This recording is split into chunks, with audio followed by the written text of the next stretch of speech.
ആ ഉമർ പിന്നെ ആരായി? രാജ്യം ഭരിക്കുന്ന ഖലീഫയായി. ഒരു ദിവസം ഉമർ തന്റെ രാജ്യത്തൂടെ ചുറ്റിക്കറങ്ങുകയാണ്.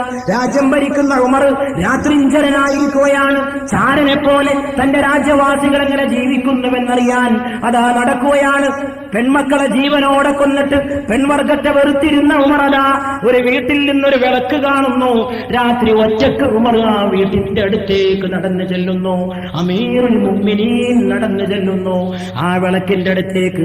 അപ്പോഴതാ അകത്തു നിന്നൊരു സ്ത്രീയുടെ കരച്ചിലിന്റെ ശബ്ദം കേൾക്കുകയാണ്. പാതിരാവിൽ മണല് ധരിച്ചു കിടക്കുകയാണ്. പകൽ മുഴുവൻ വെയിലേറ്റ മരുഭൂമി, രാത്രി തണുത്തിരിക്കുകയാണ്. ഖലീഫയുടെ കൂടെ അംഗരക്ഷകരില്ല, പട്ടാളക്കാരില്ല. ലോകത്തെ ഒരു വലിയ രാജ്യത്തിന്റെ ഭരണാധികാരി ഒറ്റക്ക് ആ വീട്ടിനടുത്തെത്തിയിരിക്കുകയാണ്. എന്താണ് ഈ പെണ്ണിന്റെ കരച്ചിലെന്ന് അന്വേഷിക്കാൻ ആ വീട്ടിന്റെ അടുത്തേക്ക് ചെന്നപ്പോൾ വീട്ടിന്റെ അകത്ത് നിന്ന് അതാ ആണ് ഒരാൾ ഇറങ്ങി വന്നു. ആ ആൾക്ക് ഉമറിനെ മനസ്സിലായില്ല. രാജ്യം ഭരിക്കുന്ന ഖലീഫയെ തിരിഞ്ഞില്ല. ഇതേതെങ്കിലും ഒരാൾ വഴിതെറ്റി വന്നവനായിരിക്കുമെന്ന് വിചാരിച്ചു. ഖലീഫ പറഞ്ഞു, അസ്സലാമു അലൈക്കും. വഅലൈക്കുമുസ്സലാം. ആ സഹോദരൻ സലാം മടക്കി. എന്താ സഹോദരാ വിഷമം? ആരാ നിങ്ങളുടെ വീട്ടിൽ കരയണത്? ഈ സഹോദരൻ പറഞ്ഞു, അതെന്റെ ഭാര്യ പ്രസവ വേദന കൊണ്ട് പുളയുകയാണ്. അവൾക്കിതാ ഒരു പേറ്റിച്ചില്ല, ഇവിടെ ഒരു നഴ്സില്ല, ഒരു പെണ്ണ് പോലും എന്റെ വീട്ടിലില്ല. ആരെയെങ്കിലും കൊണ്ടുവരാൻ ഞാൻ പോയാൽ എന്റെ ഭാര്യയുടെ ഗതി എന്താകും? പ്രസവ വേദനയാണ്. രാത്രി വഴിതെറ്റി വന്ന യാത്രക്കാരനാണെന്ന് ആ സഹോദരൻ ധരിച്ച ഉമറുൽ ഫാറൂഖ് റളിയല്ലാഹു അൻഹു പറഞ്ഞു, നിങ്ങളിവിടെ നിൽക്ക്, ഞാനിപ്പോ പോയിട്ട് വരാം. ഉമർ റളിയല്ലാഹു അൻഹു വീട്ടിൽ തിരിച്ചെത്തി. രാത്രി കിടന്നുറങ്ങുന്ന തന്റെ പ്രിയപ്പെട്ട ഭാര്യയുടെ വാതിലിൽ മുട്ടി സഹധർമ്മിണി, ഉണരുക പെണ്ണേ, ഉണരുക. രാജ്യം ഭരിക്കുന്ന ഖലീഫയുടെ ഭാര്യ അതാ രാത്രി ഉണർത്തുകയാണ്. നിദ്രയായിട്ട്, ഏത് നിദ്രയിൽ? മണിമെത്തയിൽ നിദ്ര കൊള്ളേണ്ട രാജ്യം ഭരിക്കുന്ന ഭരണാധികാരിയുടെ പത്നിയെ വിളിച്ചുണർത്തുന്നു. എന്താണ് അമീറുൽ മുഅ്മിനീൻ? ഭാര്യ ചോദിക്കുന്നു ഉമറിനോട്, അങ്ങേക്കെന്ത് പറ്റി? എന്തിനായി ആ സമയത്ത് എന്നെ ഉണർത്തിയത്? പെണ്ണെ, ഞാൻ ഭരിക്കുന്ന രാജ്യത്ത് ഒരു പാവപ്പെട്ട പെണ്ണ് പ്രസവ വേദന കൊണ്ട് പുളയുമ്പോൾ നീ പുതപ്പെട്ടുറങ്ങുകയാണോ പെണ്ണെ? ഇറങ്ങടി പെണ്ണെ എന്റെ കൂടെ, എടുക്കടി ഒരു വട്ടിയിൽ അല്പം ഈത്തപ്പഴം, കുറച്ച് വസ്ത്രങ്ങൾ. നീ പേറ്റിച്ചിയാകണം, നീ നഴ്സാകണം. രാജ്യം ഭരിക്കുന്ന ഭരണാധികാരിയുടെ ഭാര്യ.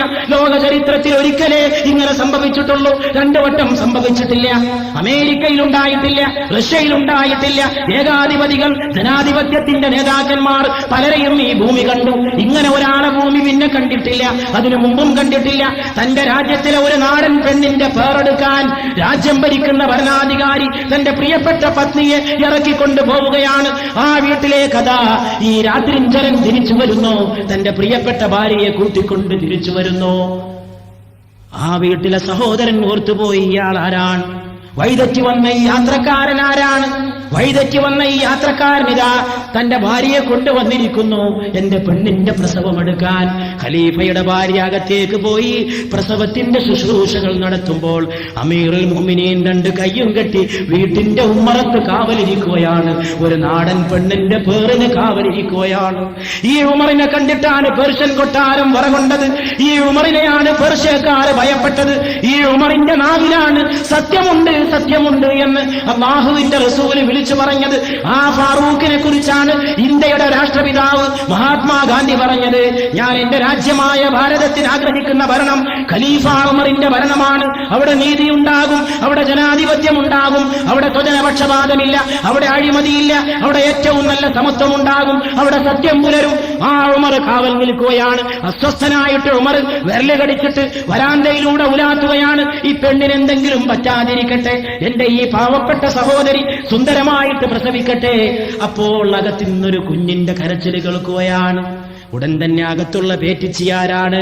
രാജ്യം ഭരിക്കുന്ന ഭരണാധികാരിയുടെ സഹധർമ്മിണിയാണ്. ആ പെൺകുട്ടി രാജ്യം ഭരിക്കുന്ന ഭരണാധികാരിയുടെ ഭാര്യ വിളിച്ചു പറയുകയാണ്, അമീറുൽ മുഅ്മിനീൻ, നിങ്ങളുടെ സഹോദരനെ സന്തോഷ വാർത്ത അറിയിക്കുക. കുട്ടിയാണാണ്. അത് കേട്ടപ്പോ പുറത്ത് നിൽക്കുന്ന ഭർത്താവ് ഞെട്ടിത്തെറിച്ചു പോയി. എന്താണ് ഈ കേട്ടത്? ഇത് അമീറുൽ മുഅ്മിനീനാണോ? അകത്തുള്ളത് അമീറുൽ മുഅ്മിനീന്റെ ഭാര്യയാണോ? പടച്ചവനെ, ഇതെന്തൊരു കഥ, ഇതെന്തോ ഒരു അത്ഭുതം, ഇതെന്തോ ഒരു വൈചിത്രം.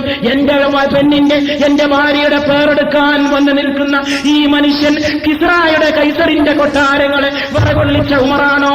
എന്റെ ഭാര്യയുടെ പേറ്റിച്ചിയായത്, ആ ഭാര്യയുടെ പ്രസവരക്തം കൊണ്ട് തന്റെ കൈകളെ അശുദ്ധമാക്കിയത് അകത്ത് നിൽക്കുന്ന പെണ്ണ് ഈ നിൽക്കുന്ന ഖലീഫയുടെ പത്നിയാണോ? പിന്നെ ആ സഹോദരന് ഒരു സെക്കൻഡ് ക്ഷമിക്കാൻ കഴിഞ്ഞില്ല. 2 കരങ്ങളും നീട്ടി ഉമറുൽ ഫാറൂഖിനെ കെട്ടിപ്പിടിച്ച് പൊട്ടിക്കരഞ്ഞു. അമീറുൽ മുഅ്മിനീൻ മാപ്പാക്കണേ, അമീറുൽ മുഅ്മിനീൻ മാപ്പാക്കണേ. എന്റെ നാടൻ പെണ്ണിന്റെ പേരെടുക്കാൻ അങ്ങ് പത്നിയെ കൊണ്ടുവന്നത് ഞാൻ അറിഞ്ഞില്ല, മാപ്പാക്കണേ അമീറുൽ മുഅ്മിനീൻ ഉമറുൽ ഖത്താബേ, മാപ്പാക്കണേ. സ്വന്തം ചോരയിൽ പിറന്ന 3 പെൺകുട്ടികളെ ജീവനോടെ കുഴിച്ചു മൂടിയ അതേ കൈകൊണ്ട് വരെ ഇറങ്ങടി പെണ്ണേ, എന്റെ രാജ്യത്തൊരു പെണ്ണിന്റെ പേരെടുക്കാൻ വാടി പെണ്ണേ എന്ന് ഉമറിനെ മാറ്റിയതാരാണ്?